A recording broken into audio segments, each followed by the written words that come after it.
সর্বোচ্চ জঙ্গিবাদ সংগঠন, সন্ত্রাসী সংগঠন ইসকনের সন্ত্রাসের দ্বারা আমার ভাই সাইফুল ইসলাম আলিফকে হত্যা করেছে। শুধু হত্যা করে ক্ষান্ত হয় নাই, মুসলমানদের সর্বোচ্চ ধর্মীয় প্রতিষ্ঠান মসজিদের উপর হামলা করেছে।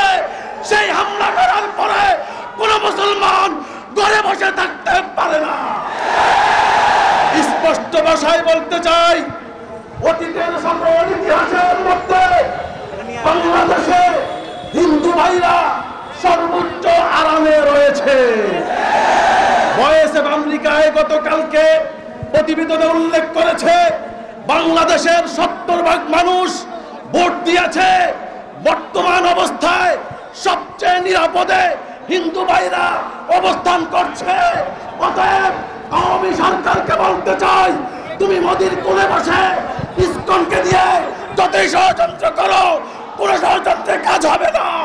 আমরা যা আজকে ঐক্যবদ্ধ 5 আগস্টের পরে ঐক্যবদ্ধ হয়েছি, ঐক্যবদ্ধ থাকবো।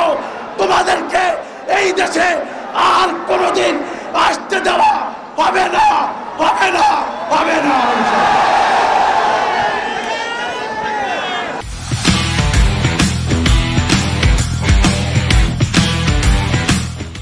ইসকনকে দিয়ে এই পতিত স্বৈরশাসক আবারও বাংলাদেশে জালিমের রাজ্য কায়েম করার জন্য ষড়যন্ত্রে লিপ্ত। এই জন্য আমার দেশবাসীকে সজাগ থাকতে হবে।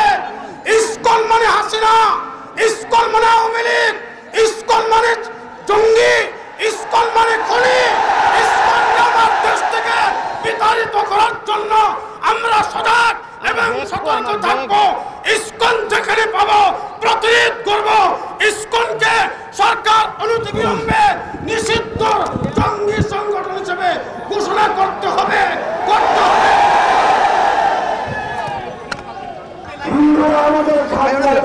ফয়সাল ভাই, বাংলাদেশে আমরা তাদেরকে সসম্মানে আদরে আপ্যায়নে থাকার ব্যবস্থা করেছি।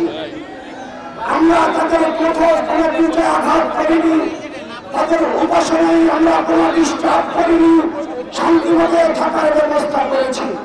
কিন্তু তারা পতিত স্বৈরাচার সরকারের দোসর হিসেবে বাংলাদেশে থাকতে পারবে না।